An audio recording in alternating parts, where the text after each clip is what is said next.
Welcome to AIWF Ringside Wrestling for January 13th, 2022. Good evening, everybody. Good to have you along. I am Mad Matt Carter coming to you from the PWD studios in Concord, North Carolina, which, is my living room. But we have the first of some of our upgrades coming next week, I believe. Yeah, so very interesting things going on around the wrestling world. Joey Nugs is joining us. Good evening, Joey Nugs. How are you tonight, sir? He's on mute. There we go. I am doing very well. How are you today, Mr. Carter? Thank you. I'm doing well. So we have a ton of announcements to go through tonight, and hopefully one Corey Etzel. I reached out to him last week after the show. We talked about him at length. I think you'd be very interested to have him on Joey Nugs, because the rumor is, have not seen an official announcement yet, but at our show, the Mid-Atlantic show on February 5th, Dangerous E. Corey Etzel against Jack is the rumor I'm hearing. And I have not heard an official announcement, and I don't know how much you're willing to tell me, but man, if that goes down, that's certainly a matchup I'll be looking forward to. I've heard the same rumor, but nothing has been officiated. Nothing has been finalized. Nothing has been notarized. Nothing has been put on paper on ink that I've signed yet. Okay, so it has not come across your desk yet. Okay. Not as of yet. Not as of today. All right. Well, we still got plenty of time to get those things finalized. I'm sure there's going to be some great match announcements coming in the next few weeks. For those of you who are interested in our Roku channel, guess what? We had one of the old AIWF TV shows added to the Roku channel from spring of 1996. Actually, before I joined up with the promotion, that happened. So, I'm trying to share my screen, but I actually was watching that earlier on my Roku. Awesome. Yeah, that very interesting back then. And you see, the show was so popular at that time that you notice the number that you had to call was only displayed at the very beginning of the show, and the phone stayed hot the whole time. People knew the number back then, and I had not had a chance to talk to Charles Rourke recently about the show going up there, but I'm sure he'd be thrilled to see that that has gone up. But certainly things being added to the network. Very, not as quickly as I'd like personally. And that's just me, but they're going up there, and we're working very hard to get those things up there for you guys, and hope that you can enjoy them. I'm waiting to get Seasons Beatings on there. It did really good, and I'd like to thank all you fans. Last week, our show numbers were higher than they have ever been since we started this show. Our Facebook numbers were really good last week. The YouTube numbers are because we're not streaming this live on YouTube. We have our great production staff actually take the video and do some magic with it and get it to us on Friday. And we usually try to get the thing up on Friday for you. So if you're watching us on YouTube, thank you. But if you would give us a like and subscribe over on YouTube, we'd certainly appreciate it. And if you'd share this video with your friends, we'd certainly appreciate it. Tell them what the channel is so they can go search it. Do what? Tell them what to go search on YouTube. Oh, yeah, I'm sorry. AIWF Ringside Wrestling. That's all you have to do is type that into your YouTube machine, and it will take you to the page, and you can see pretty much all the shows except there for when we first moved over to Facebook. We missed a lot, but you can actually see the very first show. Daniel Halen was the guest on that show. And so, you can go back and take a look at it. But for advertising inquiries with us here at Ringside Wrestling, including live events, there'll be a Roku channel. If you slide me a $10 bill once a month, I can get you a 1 to 2 minute read on this program, and we'll be glad to do that. Talk your business up. If you own a small business, restaurant, so like King's Hot Dogs, or some of you folks in Mount Airy that have restaurants, Dairy Center, I got my eyes on you. Might be paying you guys a visit on February 5th. $10 a month gets you a 1 to 2 minute on this read on the show, and that's every week. Every week. So sometimes we miss a week because somebody's on vacation, generally me.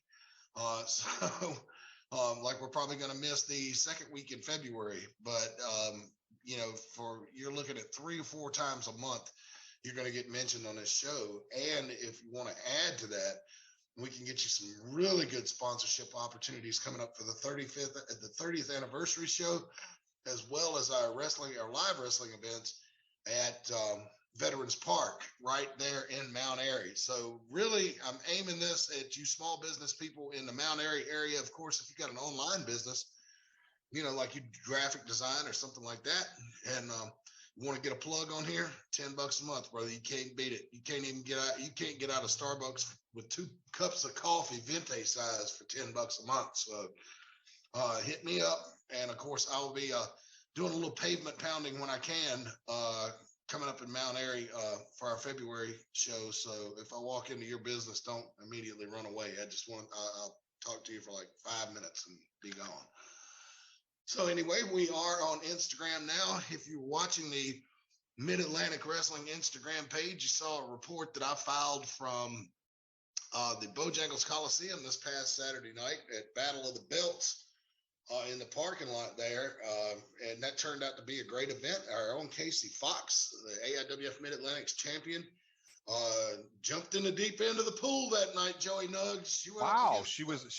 She was up on the big time? Yes, she jumped up in a big time and stepped in the ring with Thunder Rosa. And let's just say that after the introductions, Casey Fox, I was reminded that Casey Fox is still a rookie in this business, pretty much. Because Thunder Rosa definitely took her to task, but you can see that. I'm sure, yeah. She's a seasoned vet. Yeah, and Thunder Rosa is another one like your guy Jack, who is combat sports trained as well. So, yeah, she's a real badass. Yeah, she is. So let me talk about the sponsor that we do have right now, Branch Management, our tree service that operates in the Mount Airy, Surrey County area of North Carolina.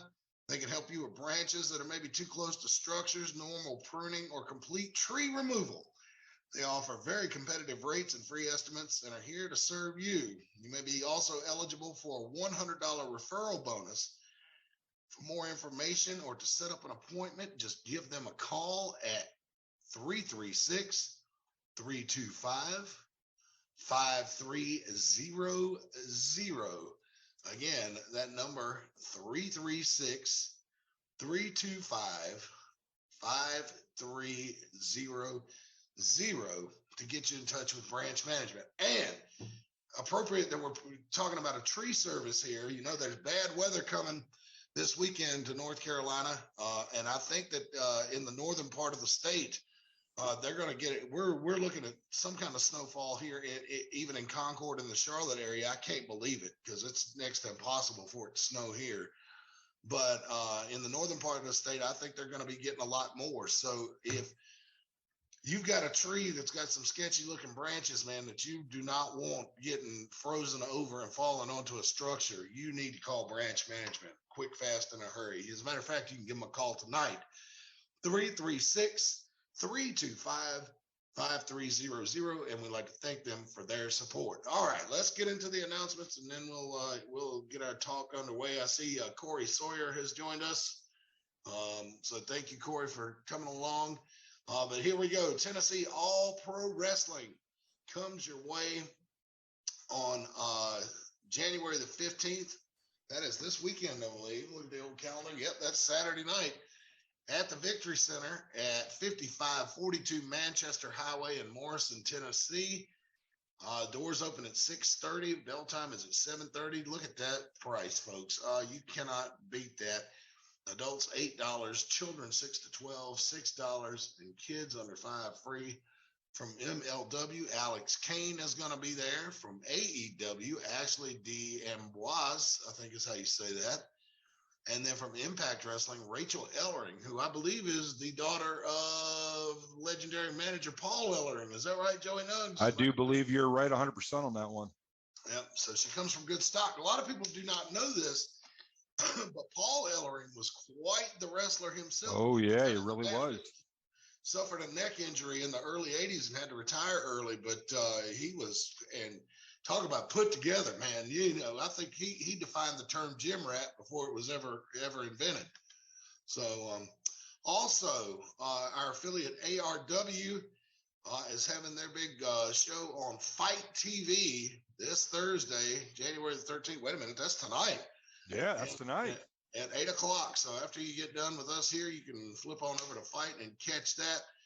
Extreme Takeover Thursday. That's tonight at 8 p.m. on Fight. As you can see, Duggan looks like he's going up against Moose, and Vincent is going up against Ryzen. That's about all we know. That's the only advertising they put out. So check them out over on Fight. Now, here's a fairly new promotion that I ran across here, and I did it because we're looking in the local area. Now, it looks like they're going to be running Lincolnton, North Carolina, Lincoln. Yeah, Lincolnton. I don't know. I don't think that. Yeah, I think they misspelled that on the flyer, brother. Yeah, but that's anyway, definitely not how you spell Lincolnton, unless that's another town I don't know about, Lincoln. I don't know. We're never heard of Lincoln. I think that's a misprint. I want to contact them and ask them, not to make them feel out of place, but hey, you might want to check that if that's supposed to be Lincolnton. Yeah. But anyway, I assume that it's Lincolnton. See No Evil Wrestling presents this Saturday, January 15th, Evil Begins. That's 3295 Long Shoals Road in Lincolnton, North Carolina. And that's Evil Begins. So they're a fairly new promotion that I know of. So wish them the best of luck. Lincolnton's a good wrestling town. Big time wrestling's drawn some pretty decent crowds there before. Yes. So also coming up, January 22nd, it's New Year's Revenge down in Paris, Texas. Get ready. 325 Clement Road, Paris, Texas. Tickets are $15 for adults, $20 for a couple. So you bring your significant other and save you a few bucks there. Kids 12 to 5 will get in for $5. And of course, the card's subject to change, but they don't list any matches. So not a big problem there. It looks like about 3 different promotions working together on this card in Paris, Texas. That's New Year's Revenge coming up next weekend, January 22nd, 2022 in Paris, Texas. Now, here's one a little closer to home. This is our friends at AWS. This is the promotion that Michael King and King Enterprises are bound and determined to take over, I do believe. It's at 1742 Nices Highway in Orangeburg, South Carolina. The fans choose the matches. Oh, God, that's going to end in disaster, I'm afraid. I hope not. Sunday, January 23rd, 2020. How do you let the fans choose the matches at your event? How does that work? I have no idea. They're going to let people draw them out of a hat, or what's going to happen there? It might be interesting. I'd say it's going to be the Mystery Brawl Alternative Wrestling Showcase. Comes your way next Sunday in Orangeburg, and admission is only $5. Wow, you can't beat that. I mean, that's no, you can't. $5. You can't go to movies for $5. No, not anymore. You can't, not unless you go to the real early matinee at the Dollar Movie Theater. Yeah. Go to Walmart and load your pockets up with candy bars and sneak in. No kidding. So yeah, Mystery Brawl. I'll be interested. I really need to get Michael King on this show next week, and yeah, get him in here. I'd love to talk to some other managers. Respect any managers out here. Yeah, Michael, if you're watching right now, you can go ahead and jump in. The links all over the place. If you want to jump in and talk about the show a little bit, because I do not see Smiling Diamond Dave. Kevin Stryker is not going to be able to join us tonight. We had an all-star lineup last week, and So Yeah, we did. And so when we're short on, Yeah, you can't we're get better short. than that. You had the world heavyweight champion Damian Wayne here. I know, and he is a busy bee. Let me tell you, Yeah. if I put all of his title defenses and dates on this slideshow, it would take me 2 hours just to read the slides. He I is saw it. It was like a list like this long, and it was after they already posted it, there were more dates coming on. I seen that there was a couple more they added on a West Virginia or something. It was like that. I was like, guys all over the place. Yeah. Incredible. So you want to be a world champion, huh? Well, Damian Wayne is a true traveling world champion. So here's our friends out in OKC, down at Empire Pro Wrestling. They finally announced another card, Nuclear Warfare 2. Now, don't be afraid, folks. It's just going to be wrestling. They're not going to be setting off any nuclear weapons in Oklahoma City. It's Saturday, January 29th, 4605 South Pennsylvania Avenue in OKC. Doors open at 5, bell times at 6. All tickets just $10. A great affiliate, Empire Pro Wrestling. And we certainly are glad to see them back up and running. And speaking of up and running, what has happened to our friends at Shockwave Wrestling Entertainment down in New Bern? I hadn't heard from them in a long time. So if anybody out you there, got me really wanting to go to New Bern and see an event as soon as they run. You've been talking them up so much. Yeah, they might be taking a winter break. I don't know. I just couldn't tell you.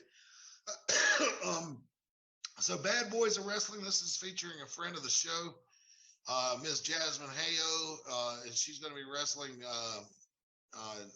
Ms. Divine for the women's title of Bad Boys of Wrestling. As I say, Augusta, Georgia, home of James Brown. Hi. Yeah, and Augusta National.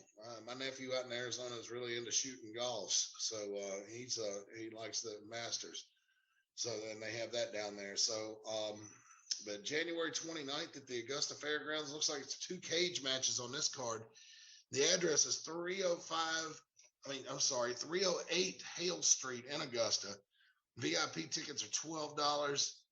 General admission tickets are $10, and the bell time is 8 p.m. on that one. For more info, you can call telephone number 706-945-2676 for more information about the big Bad Boys of Wrestling event coming to the Augusta Fairgrounds on Saturday, January 28th. All right, American Hostile Championship Wrestling returns to Malton, Missouri. This one's a little out of the Mid-Atlantic area. February 12th, 2022, at the Malden Community Center at 607 North Douglas Street. Ringside admission $10, general admission $8, under 5 are free. Advance tickets $1 off. Card subject to change, but it does not list where you can get advance tickets at. I would just invite you to search them out on social media, American Hostile Championship Wrestling. Yeah, that's American Hostile. American Hostile. Okay. I'm pronouncing it like hostile, like, Yeah. Okay. Yeah. Go on. It's hard for me to resist it. That's all right. I mean, and it's kind of stretched out too, so. Yeah. I had to stretch it to fill up the box a little bit on the slideshow. So, of course, the big show that we're looking forward to coming up very, very soon is going to be our Mid-Atlantic show, February the 5th, 2022, as we work toward the 30th anniversary event. It's at Veterans Park on February 5th. Tickets as normal, $8 ringside. That's on the floor, $6 for general admission. Doors open at 4. Special bell time, 5 p.m. for our shows during the winter, 5 p.m. on those shows. So, gentlemen, that's all I have for announcements. We don't have a ton of guests. I was hoping Corey Etzel would come on here and tell us a funny story about Chris Severn, but evidently he can't make it tonight. But fellas, I'm not going to draw it out and make it a long show if it's just us nerds in here. Is a couple of things I do think we need to address. Ricky Morton announced yesterday on social media that him and Robert Gibson are doing their farewell tour as a tag team. Yeah. Starting this week. I myself have got tickets for Spartanburg on the 22nd for the big time wrestling event coming to the Spartanburg Memorial Auditorium. And look, guys, there's plenty of tickets left. They're very affordable. You can buy general admission seats and sit anywhere you want in the bleachers. It's a very fan friendly building. Magnum TA is going to be there. Nikita Koloff's going to be there. Arn and Brock Anderson are going to be there. And because of Arn Anderson's podcast, I have discovered the best damn steakhouse in Charlotte. It's called Beef and Bottle. I'm going to give them a free plug. It's down on South Boulevard. And brother, if you want to wrap your teeth around a good steak or some good seafood, just put Beef and Bottle, Charlotte, North Carolina in your Google machine. It'll tell you everything I need to know. It was a little pricey, but when I mentioned that Arn Anderson I told the owner how much I like the food, and I said, I found this place because of a wrestler named Arn Anderson that comes in here, and he's like, oh yeah, I think Jerry knows him or something like that. And then he was like, yeah, he usually sits in that booth right there. And I'm like, oh, okay. So when a world-class, very well-traveled man like Arn Anderson recommends you go eat someplace, and a man who's eating everything from fine Japanese steakhouses all the way to gas station fried chicken, you listen. And he was right. And the best thing about that is it was right up the road from the Coliseum. Yeah, it was. It was a great place to. It was. They had a couple of them back then. There was another. Charles Finnegan's or something. They always talked about. They always went to. It's not there no more. Bennigan's. That's what it was. Yep, Bennigan's. Yeah, it had to be on East Independence someplace because they always talked about they went to it. Yeah, I can't remember where they said that Bennigan's was. I've heard many stories about wild nights at Bennigan's and Wahoo Mcdaniel taking care of business with lippy fans inside Bennigan's. But I grew up in Martinsville, Virginia, and Wahoo McDaniel actually used to stop in to Kilby's Steakhouse in Collinsville, and people would want. I don't know why people would want to test Wahoo, but if he was in there drinking and somebody mouthed off to him, he was going to show him how real wrestling was. Yeah. And eventually they had to bar Wahoo out of Kilby's because he would break so much furniture, when people would try to fight him, right. Because Wahoo never backed down from a challenge. Hey, you want to hear some good Wahoo McDaniel stories? You ask Rick Diesel. Rick Diesel was mentored by Wahoo McDaniel. So, unfortunately for me, by the time I got turned on to wrestling, it was like 86, and Wahoo's career in this area was winding down. And so I only actually really became a big fan of Wahoo in the last 2 or 3 years since the WWE Network and now Peacock had come around, and I could go back and watch those old Mid-Atlantics from 84 and 85 and even earlier and see some of Wahoo's great work, man. That dude was incredible, an incredible athlete. So what's that there, Bobby Dalton? How are you today, sir? I'm a little under the weather and working a little bit, but I'm all right. But you're talking about Wahoo McDaniel. I'll tell you what, outside the ring, he was a nice person. I met him a couple of times, but inside that ring, it was on. You mess with him, you're going to get chopped. And to this day, he still had the hardest chop of anybody that's ever stepped in the square circle. Yeah. Oh, I know Rick Diesel would agree with that. He broke one of Rick Diesel's ribs in a match one time many years ago. So, yeah, like I said, you want to hear some Wahoo stories, man, you just catch Rick Diesel when he's standing still, which is not very easy to do, and he'll tell you some stories about Wahoo McDaniel. I kind of was thinking about doing like a My Two Cents type commentary a little bit tonight, and since we don't have a lot of guests on or a lot of things to talk about, I did want to talk about what I saw at Battle of the Belts Saturday night in Charlotte. It was really cool to go into the Bojangles Coliseum, which was the old Charlotte Coliseum, and see wrestling in there. The last wrestling show I went to in there, the only other time I've ever been in a building was back in '97 at WCW Slamboree, which was a pay-per-view event.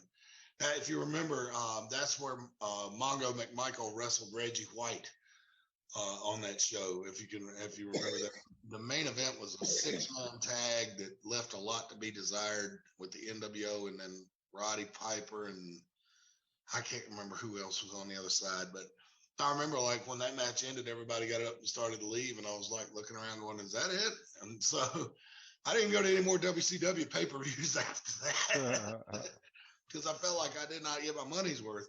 But it was nice to go in that building, and I'm gonna tell you what, Dustin Rhodes and Sammy Guevara tore the house down.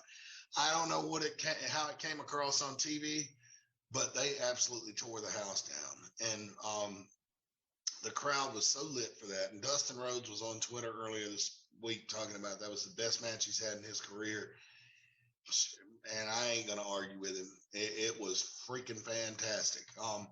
Some of the other stuff that went on that night left a little be desired, but in their defense, they were filming. They filmed a lot of AEW Dark that night.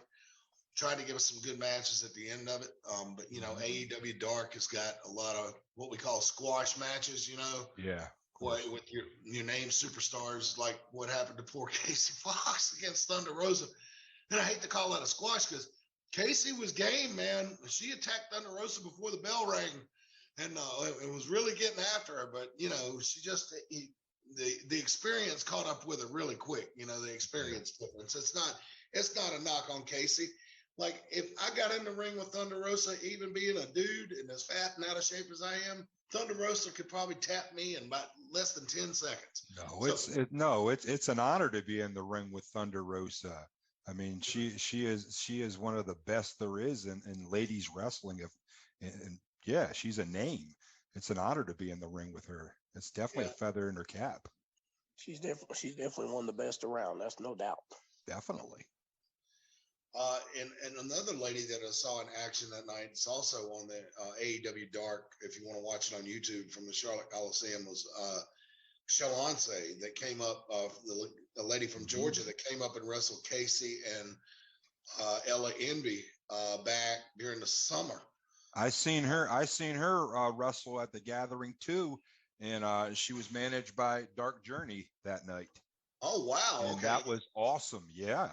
They were, and believe it or not, they were the faces, and she went again. They went against Baby Doll and Baby Doll's daughter, Samantha Starr. Oh, okay. So Samantha Starr is Baby Doll's daughter. Yes. I didn't realize which is the daughter of Sam Houston, the niece of Jake Roberts, Rockin' Robin, and all the rest of them. And grandchild of one Grizzly Smith. Yeah, but no one really wants to talk about him. Yeah, well, you know, I wasn't there, so enough said. Yeah, he's got a bad name on himself, to say the least. I mean, I wasn't there, like you say, but hey, yeah, one hell of a wrestler, though. That was for damn sure. Oh yeah, and you know, Booker for years in different companies. Yeah, and he. You know, he was Bill Watts' right-hand man for the majority of Mid-South. You know, he went to all the live events, made sure the ring got there, made sure the wrestlers were there on time. So, you know, I know that a lot of people, Grizz has a dark past. We don't know how much of it's true, how much of it isn't. You know, right. The man's not here to defend himself anymore. Wow. And I'm always real careful about passing judgment against people who are no longer with us. Especially because I don't want no one to pass judgment on me. That's for damn sure. Yeah, and, I mean, it's real easy to attack somebody that can't defend themselves. Yeah. And I will say this, and I'll caveat this point, is you remember several years ago, all these bad things came out about the Fabulous Moolah, and they ended up dropping her name off that Battle Royal at WrestleMania, you know, because it kind of freaked Snickers out a little bit, and they didn't want to lose their primary sponsor. And I understand that, man. Snickers is trying to sell candy bars to little kids. To kids. They ain't trying to make nobody mad, that's for sure. And they ain't trying to alienate nobody either, that's for sure too. But it turned out, excuse my language, everybody, but I'm just going to say it. A lot of the stuff that people said about Moolah and the things they said about Moolah turned out to be bullshit. Right. So, you know, I'm not going to sit here and just because somebody writes something down or says something in front of a camera does not make it true. And so I know Twitter is real quick to judge, and so is Facebook. But yeah, I ain't on that. Ain't down with that. I will say this though, going back to the AEW show that I saw here on Saturday night, I think the people in Charlotte were expected. Charlotte is this whole area, man, is just steeped with tradition in wrestling. And like, oh yeah, people definitely. my age that have kids have passed it down, talking about, the Crockett family and all the great wrestling that's been through here over the years. Even WWE's had a ton of great shows here, since since the 90s, since Oh they yeah. finally got into this area and were able to start running. But Charlotte wrestling has a great history. The whole area, really, the Carolinas and Virginia, has a great history. But the Charlotte fans were just so polite. Some of the stuff that we saw that night, and you can watch Dark and see it for yourself. Tony Khan is doing the best he can with what he's got to work with. And when he addressed the crowd, I see in his eyes, he's got a fire in his eyes. He really wants to make AEW great. Even my wife said, well, there were a lot of the parts of that show that weren't good, but they tried really hard. And I will agree with that. And it gives indie people a chance, indie wrestlers, to get a chance, like Casey Fox, to go up and appear on. That's how they used to do it back in the day when they would come into town. They'd have the house shows or whatever. They'd always bring in the local talent. If they were good hand, you got a booking. Yeah. Look at the Hardy Boys. How many times did the Hardy Boys freaking do jobs for WWE, WWF then? Yep, exactly. For years. What was his name? The Italian Stallion. He'd go and get a bunch of wrestlers and rip them off and drive them up north or whatever it was. And hey, it is what it is. Put it this way. I know you want to talk about story. You don't want to talk about Grizzly Smith, but when so many wrestlers talk about how they got nothing out of the deal, but they got exposure, it is a true thing. It did happen. Well, the Italian Stallion is still alive. He ripped people off, but you got to say hand goes in hands, because even though they got no money, they got the exposure, and look at years later.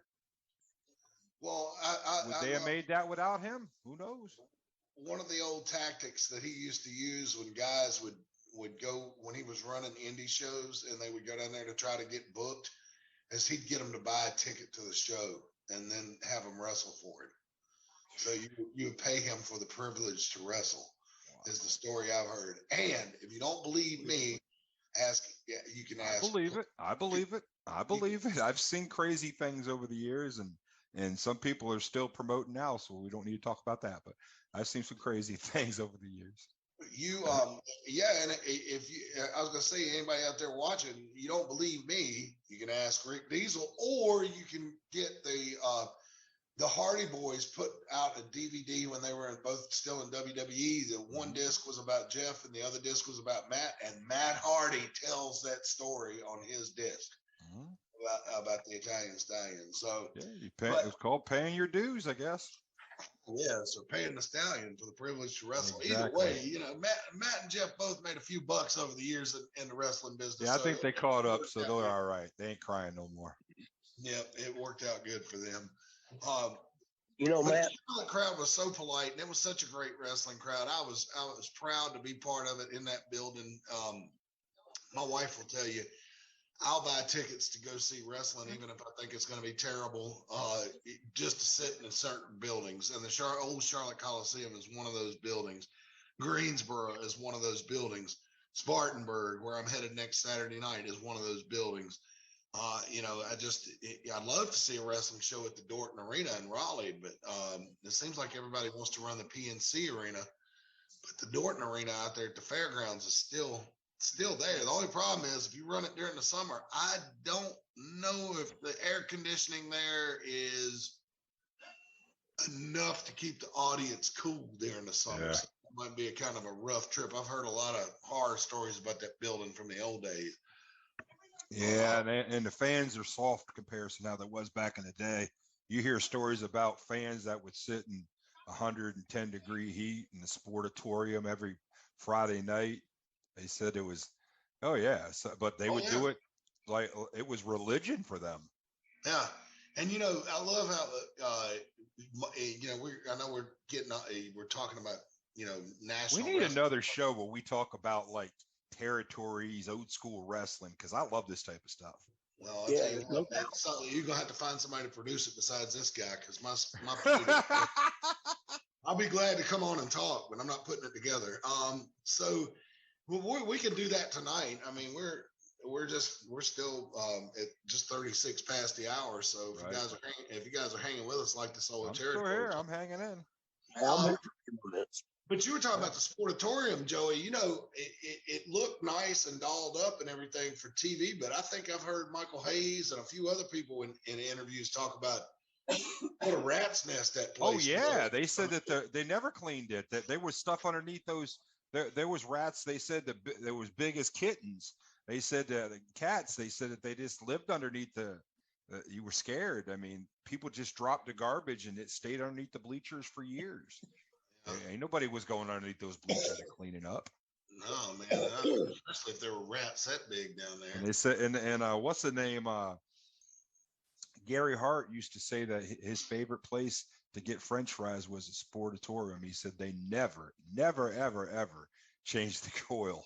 And he goes, yeah. He said that years later they finally cleaned the oil out, and they said they found rat bones down the bottom of the. They fell down there. They were crawling across and fell down into the drink, died, and they never get pulled out. Well, I mean, old fry oil. I mean, I believe it. Old fry oil is the way to go, man. I'm telling you what. When I worked at Wendy's, we never changed the oil in the fryer. You just added more to it. When the level started getting down, you just added more to it. So, yeah, because I mean, you think about those big deep fryers. Those commercial grade deep fryers and how deep they are. I mean, it's gallons of oil in there. You would not be able to get it out. I mean, I don't know. You got to pump it out. I mean, you got to pump it out. They have a pump that pumps it out and change it. You dumps it into a bin. And I used to work at Bojangles, and we had to clean them twice a day. Yeah, Kentucky Fried Chicken was one of the first jobs I had. I'm a wrestling manager. I grew up in Central Pennsylvania, humble beginning, and my first jobs was Kentucky Fried Chicken, and they had a machine that you would go in and pump it out and clean, and you put fresh oil in it. Yeah, just how it was. They had health regulations and stuff that they had to answer to. Yeah, well, you think about like a Wendy's or whatever. The only thing that was in that fryer was fries. Right. It's not like a chicken place. You're talking about meat. It's hard to screw up French fries. Open the bag, pour it into the dust, drop them for 7 minutes, and you're done. Yeah, so, I think they actually have a separate fryer for like nuggets and that kind of thing. Yeah. So, I don't know. I think we were doing chicken nuggets when I was there. I'm getting hungry. We need a sponsor from Wendy's now, since we're talking about them. Hey, Matt, one thing, I want to go back to the thing at Charlotte Saturday night. One thing that irks me about all these marks online is they still want to badmouth AEW for the product. AEW is not trying to compete with WWE. They're not trying to be WWE. They're going back to the old way, the old school, with some differences. And people should realize that there's enough room for both places. And Tony Khan, I admit he's doing one thing I don't like. He's signing all these big names coming in, spending a lot of money. He does need a developmental system. Places like Charlotte the other night and all that would be a perfect place for young stars to get their feet wet. And you're talking about Casey Fox. I understand Liam Cross was at Raleigh the other night in a match also, and I think he's been part of AIWF. That I don't know. I see him. I'm not sure. I'm not sure either, but I kind of agree with that, Bobby. But Tony has, Tony Khan has made some comments on Twitter, like he's going after WWE and that kind of stuff. And I think that's the stupidest thing to ever do. He needs to stay in his own lane. That's what happened to TNA. They tried to get too big too fast. They should have stayed in their lane, and they'd still be around now and be relevant. Yeah, exactly. Don't compete against. That's another thing. Back in the day, I'm sure you've heard the stories where Ted Turner says, "I'm in the wrestling business now." He said, "Well, congratulations. I'm in the entertainment business. I don't run a wrestling company." Yeah, heard that a Yeah. lot too. But I don't know. I hope Stay Tony. in your own lane. That's the way you do it. To me, I would get. Yeah, that's just me. I mean, that's the way I think. It's like we talk about like at my shoot job. I don't really get involved in office politics and everything. I call it keeping my nose in my monitor. And I think that that is what Tony Khan should do. Stay the hell off Twitter. I would not begin to tell him how to run his business. It ain't up to me how he spends his money. But you know what? Like Joey Nugg says, stay in your lane, brother. You're doing a good job. You know, what we see now in AEW is 10 times better than the garbage you started with. Right. So do you remember you remember TNA when they were on the Sports South and they were doing pay-per-views like every Friday and Saturday night? They had their own little niche and their own lane. They had the X division. It was something different. And then they changed everything and everything went to shit. Yeah, Brian Hogan and Bischoff. Yeah, exactly. That was one thing I never understood. If we're going to talk to business or wrestling, that was one of the things I never understood about TNA was why would you hire everybody that was involved in the downfall of WCW to come into your company all at the same time? They had Bischoff there, Hogan there, Kevin Nash there. Marks for the business. Yeah, I've never understood that. Marks for the business. That's all that I could figure. It's a mark for a business. You did not run a business decision when you brought all those losers in. Think about this. If I was running a restaurant and we had a cook that ended up getting fired because of unsafe health practices and my restaurant got shut down, guess what I'm going to do if I ever tried to open up another restaurant? Sure not going to hire the same cook that got me shut down before. Yeah. That's just stupid. That's right. Yep, I agree. Oh, and speaking of other historic venues in the Charlotte area and other wrestling companies staying in their lane, MLW, promotion out of Florida, is actually coming to Charlotte to do a TV taping for their program at the Grady Cole Center. Now, before it was the Grady Cole Center. Yeah, man, dude, I've been to an NXT show. I've seen events at Grady Cole before. It's a great venue. Yeah, man, now it's perfect for wrestling. Perfect. Yeah, it has the upper balcony in it too. Yeah, that's where I sit. I'd like to sit in that upper balcony and watch a wrestling event, especially if they go old school and darken out the arena and just hit the lights on us. I wish I at least like that, especially if venues. Think about AEW where you said they had to curtain off certain areas because it didn't fill up the whole building. Something with the darken it out with the lights on it. It made what was going on in the ring more important. Also, if you had a down crowd, it covered it up on camera. Yeah, that's why I like using the spot. Well, I'm not going to give away the whole magic trick here, but yeah, the lighting is critical. I'll say that. I definitely, yeah. I mean that, yeah. ML, yeah. So if you're interested in coming to town for that, look on MLW's website. Grady Cole Center. About that. MLW. Awesome. You know, Matt, another venue around closer to you and me at one time, I wish that AEW and stuff would come, is back to the Roanoke Civic Center.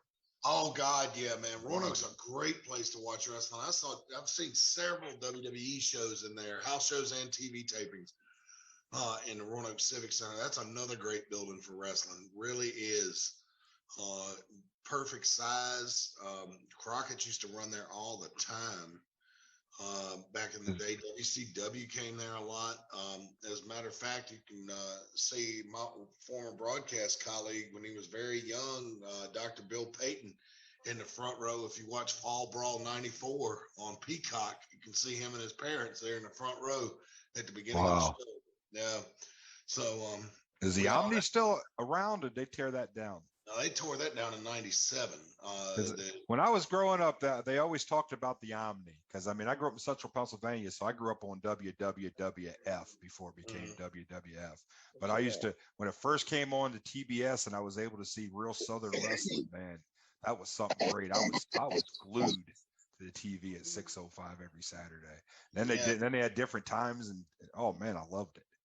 Yeah, the Omni, they tore that down in '97, and then they built the arena that's there now. They used to call it the Phillips Arena. I don't know what it's called now.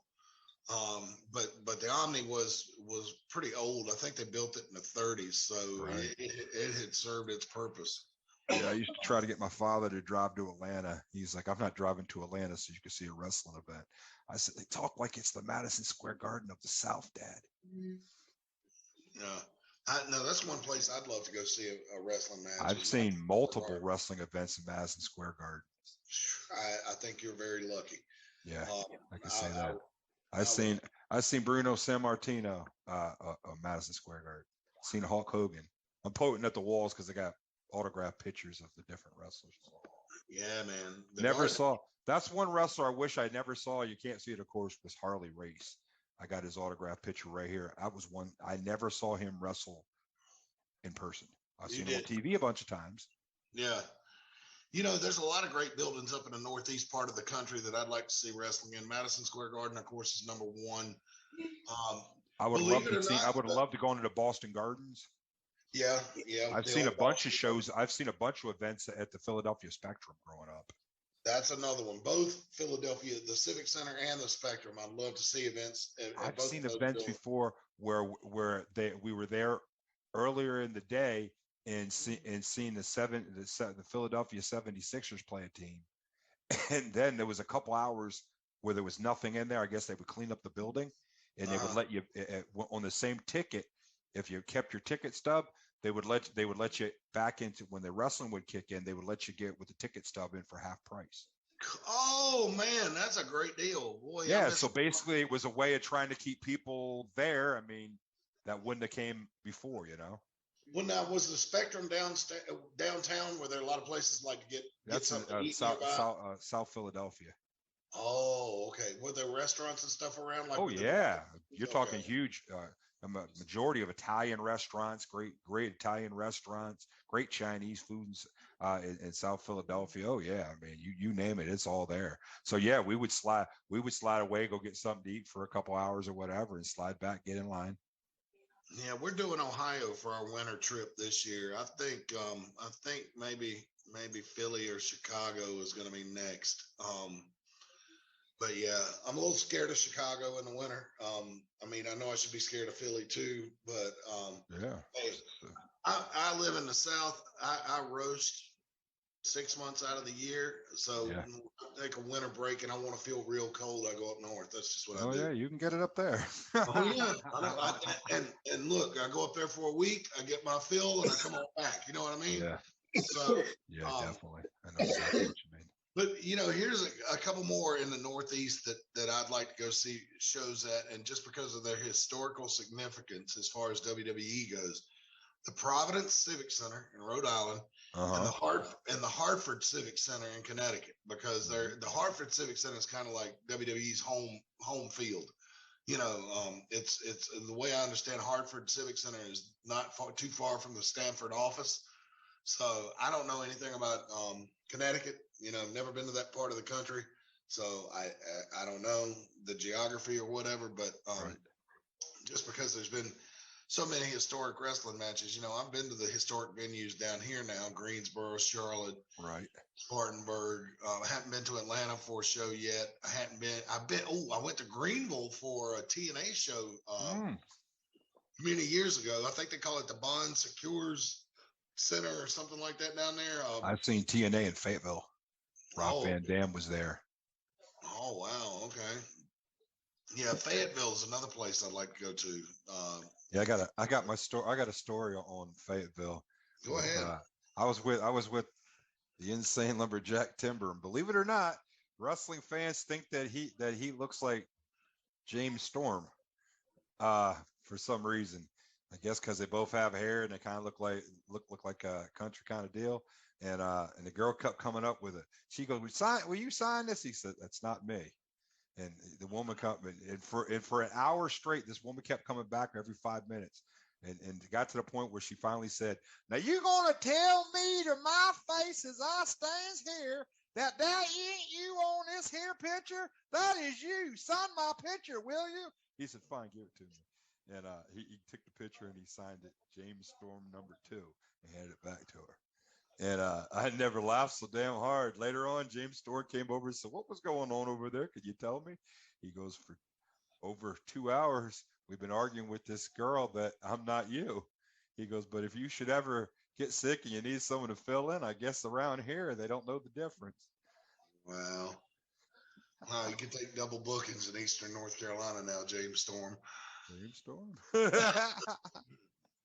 You gonna tell me that ain't you as I stands right here? Okay. Have mercy. Bobby Dalton, what other venues besides Roanoke have you been to see wrestling in historic type places? Mostly there in down in Winston-Salem. I mean, the Joel, I would have liked to went to the Veterans Coliseum down there before he tore it down. Yeah. But Lawrence Joel is not bad. No, it's not. Salem is okay. I saw Fall Brawl 96 down there. That's where we saw the last appearance of Surfer Sting before he went to the Crow Sting. The War Games at the NWO against WCW. That was a fun night. But we bought tickets on the second row, but they didn't. They had not planned on 2 rings. I guess the building didn't realize that they were going to bring 2 rings in there. I think that was the first year they had War Games in Joel Coliseum. And so we ended up, our seats weren't there on the second row, and so we had to sit on the fourth row, but it was okay, you know. I was there at a pay-per-view where Buff Bagwell faked being hurt and took out in the rescue squad, and then he come back and attacked Scott Steiner. He pulled the wool over, and this was after his legitimate injury on TV. It was a work and a half, but it worked. The crowd they were just dumbfounded. Yeah, I remember thinking at the time that was a freaking just a distasteful, disgraceful angle, and I just thought that was horrible. But you know, I mean, you can go on the internet and read all you need to know about Buff Bagwell. And I've never met the guy. He might be a nice guy, but I have too many times to count. Another place I would like to have seen wrestling is the old Lynchburg Armory. Oh God, yeah. I bet your old AC could tell us about that place because he grew up in Lynchburg. He's actually back there now. Yeah, he moved back. Yeah, for those of you who don't know who we're talking about, he used to wrestle under the name Creeping Death here in AIWF, and then after that, just Death with the Disciples of the Apocalypse. And then he ran, what was it, C4W, AIWF in Myrtle Beach for years. Yes, he did. As a matter of I've fact, done shows down there. Last time I went to jail was on a way coming back from a benefit show for a kid with cancer. Oh Lord! Yeah. So you're not the only person that caught a charge going to or coming from a wrestling. What do they say? You leave on vacation, you go on vacation and come back on probation with a citation. Yeah, no, that's why I do not act a fool. I do not act a fool in Myrtle Beach. Nowhere in Horry County. No, sir. No, not at all. So we're about to wind down on time. Guys, any closing thoughts or comments that you'd like to make? I mean, we kind of talked about our favorite venues, what's going on. I cannot encourage you fans enough. You know, of course, we want you to be with us on Saturday, February 5th, but if you can make it to Spartanburg, come on down. I would get my tickets in advance because usually there's a lot of walk-up business on the day of the show there, and it probably will sell out, although it might be, an hour or two before bell time. But you can get general admission tickets, and you can sit anywhere. You got general admission, or you bought certain tickets for you and the fam?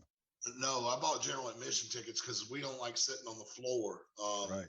Because I'm too fat. I might get tickets to that because it sounds like an all-star lineup, and I'm pretty good friends with Robert Gibson from the Rock and Roll Express. Yeah, I'd like to see him one last time, probably before you might not see him too much no more. I tell you, next time I see you, Joey Nugs, I'll tell you a funny story about Robert Gibson. I cannot tell on the air. There's a picture right there where Robert we was at the the air conditioning down in Rock Hill. There's a sponsor for all the different places. What is the name of it? I was down there at the air conditioning place, and they were doing autograph signing, and Robert Gibson choked me on it when he was doing it. is it ARS heating and cooling or 1 hour heating and cooling? I don't know what it's called. It's one of the ones. It's him and his wife are together. I forget their names. Gosh, I forget their names. Adams. I'll tell you. Adams Air Conditioning. Adams. Oh. Yeah, they're the ones that help sponsor the what is it? The Strawberry Festival when they did the free. Yeah. And they're one of the big sponsors on that event and help bring it. Hopefully the Strawberry Festival will be coming back this spring if we can get. We'll have to see. This Omicron variant's no joke, man, and it spreads like wildfire. Whether you're vaccinated or not, it gets you. So it's just it's a rough deal, man. But we'll see how it comes out. But guys, again, we'll be back in action in Mount Airy. As you can see, we've been looking at the picture the whole hour, just about. Saturday, February the 5th, 2022 at Veterans Park in Mount Airy. Again, doors open at 4, special bell time 5 p.m. Hopefully in the next week, we will get some more match announcements. You know, I had interview clips that I've got here, and I don't want to leave. I need to play these things because Get her done. We got time. Yeah, that's the internet. The one thing I love about internet TV shows is you're not restricted by time. No. So let me find these things. So we had a couple of things that went down at the show at Seasons Meetings that I can show you here that are exclusive to our program, and they'll probably end up on the Mid-Atlantic page either tomorrow or later next week. But we wanted to show them to you here first. The first thing that happened was we were scheduled to have Pro Wrestling's DNA on the card, and Jordan Lawrence came out with a new partner and said they were going to defend the tag team titles. And when the AIWF officiating people, Commissioner Dave, Commissioner Kevin Phoenix, make a bad call, I'm quick to call them on it, but they need to be credited when they make a good call. So let's take a look at this interview with that I conducted with Pro Wrestling DNA before the Reindeer Games match. Let's look at it right now.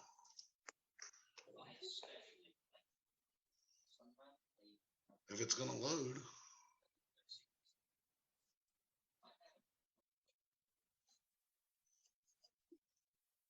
Oh, the circle of death. Stop sharing. Let me refresh.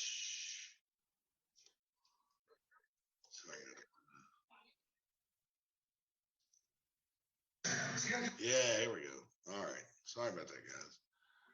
Let's try this one more again. Technical difficulties. I'm telling you, I'm working on getting a second monitor. It's coming, man. And hopefully a lot of this stuff will be easier to manage with a second monitor. But here's my interview with Pro Wrestling DNA before the Reindeer Games match.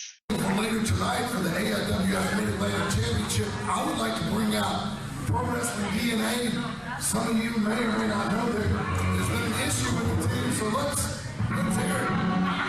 Let's hear it. Mid-Atlantic Tag Team Champions, Pro Wrestling DNA.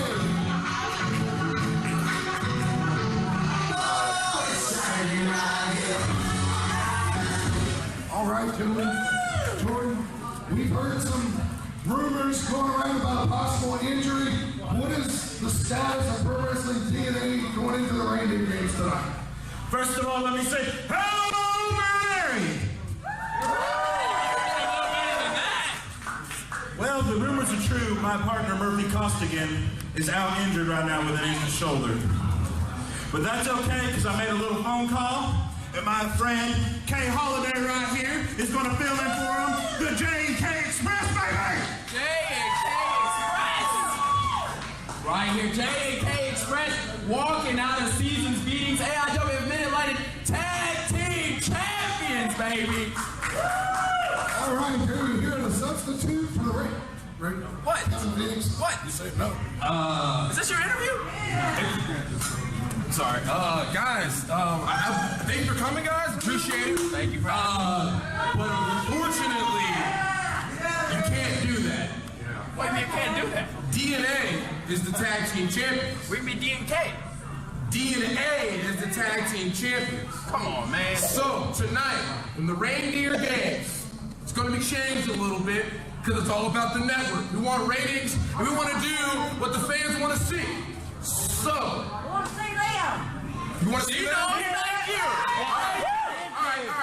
What we're going to do is this. Tonight, the Reindeer Games is now going to be the Reindeer Rumble.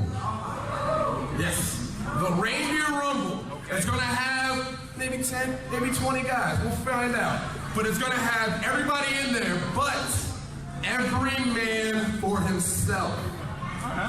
Every man for himself. And the last two guys will be the new Mid-Atlantic Tag Team Champions. Every man for himself. All right. Well, the story's going to end the way it begins. We walk in here as the champs, and we're going to leave as your tag team champions. All right, there you go, folks. The Reindeer Games is now the Reindeer Rumble. Could we have new tag team champions tonight? Let's say the odds certainly appear to be that way. That's all right here, ringside. All right. Well, all right. Thoughts, gentlemen? I think that was a good call by Kevin Phoenix, honestly. Yeah, it definitely was a good call. I was surprised, honestly, if it would have been down to me. He could have stripped him from the titles right then and said, hey, we'll put him in a tournament. But well, it was an odd battle royal in that the last two guys in there would end up being the tag team champions. And sure enough, boy, you want to talk about wrestling's odd couple. Look who walked. Let's hear an interview with two guys that walked out of there as the new Mid-Atlantic Tag Team Champions.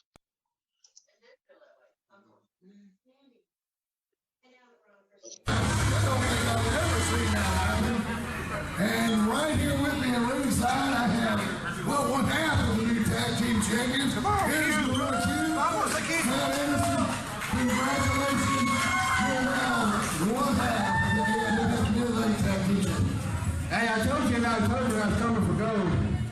First show in 2022. We got gold. Now, we didn't realize that we would end up this late at night, but I couldn't think of a better partner to have. All right. Yo dije que no me venía por campeonato. Y ahora lo tengo. ¡A huevo! There's a bit of a language barrier there, but as long as we can go to Taco Bell together, we'll be all right. Thank you, sir. The new AWF Tag Team Champions, Matt Anderson and the rookie. That's all right here ringside. I ain't gonna tell Matt Anderson nothing, but Taco hey, Bell. I ain't never had a problem with a taco a day in my life, but I mean, it's going to take more than going to Taco Bell to be a cohesive unit. But yeah, it really is, and you know, they are an odd couple, and I'm telling you, Joey Nugs, I've been been around wrestling a long time, man. These tag teams that are thrown together like this usually don't fare so well. And speaking of tag teams, the next last clip I'm going to show you before we get out of here tonight is of a new tag team in AIWF Mid-Atlantic. A couple of a familiar face involved in it, Caden Pierre, but he's brought his tag team partner in from Tennessee, Chandler Duggar, and they are the Fresh Princes of the Pink Gang, and they got a victory at Seasons meetings over former AIWF Mid-Atlantic Tag Team Champions Pretty Boy Lane and Kent Wolf, and this is their thoughts right after that match ended.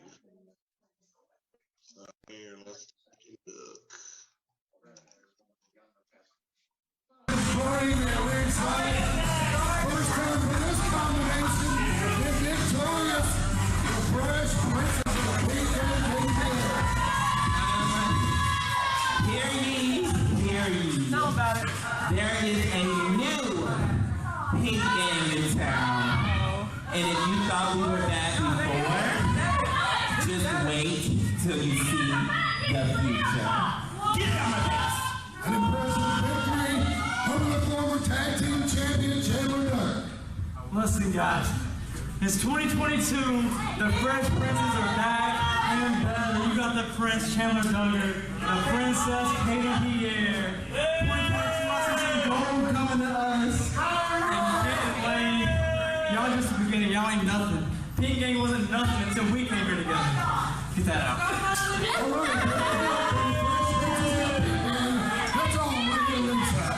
Yep, and so now we got the Fresh Princes of the Pink Gang here, and man, I'm telling you what, they were impressive the other night. Yeah, definitely. Hey, they might be they might be somebody in the future for in the tag team division for those titles. Definitely. See if they could work together as a cohesive unit and see if they can get the job done. Well, I've said it before, and I've said it again, and I think Pierre, I'll tell you that guy is a great wrestler. He does some great gymnastic stuff in the ring, and he can really get down. And I think that he plays that psychological warfare with people too, wearing that pink, throws them off their game. Well, and Chandler Duggar is no slouch either. I know you weren't out there to see the match, Joey Nuggs, but Bobby Dalton, you called it. That they are a dangerous tag team, and they've got their win over the former champions. To me, it vaults them. I don't know if the championship committee would agree with me, but to me, they've got to be like, if they're not number one contender status, they got to be a close second. I mean, absolutely. I mean, they're aggressive, but people don't forget one thing. There's a third member still out there with marvelous Mason Matthews, so that makes them all the more dangerous. Yep. So, and Matt, you want to talk about odd couple and tag teams? I know that Matt and Gorilla Q are odd couple, but I got one that's even more weirder. Several years ago up in Laurel, Fort Virginia, they had the same kind of a situation. Wound up being Sexy Kavita, and the Midnight Mauler wound up being tag champions, and that didn't go over too well. Lord have mercy. I can only imagine. It was interesting for a while. I hadn't seen Sexy Kavita in a long time, and I know our fans are glad of that. But I personally don't have anything with the guy. He's a terrible referee, but he does. I guess he does the best he can. All right, folks. That's going to wrap things up for us tonight on AIWF Ringside Wrestling. Sorry we didn't have as provocative a show as we did last week, but I mean, good God, man, how are you going to top the world champion, the Mid-Atlantic champion? Stat card. That would be called a stat card in any arena. Yeah, that's exactly right. So hopefully we will be back here next Thursday night, 7 p.m., same bat time, same bat channel. Look for us on YouTube, AIWF Ringside Wrestling Channel, and be sure that you call branch management before the snow comes on this weekend in Mount Airy, 336-325-5300. Again, wrestling fans, thank you so much for joining us. For Bobby Dalton and the Prophet, Joey Nuggs, thank you so much. I am Mad Matt Carter, and we'll see you next week, fans. And until next time, so long for now. The God of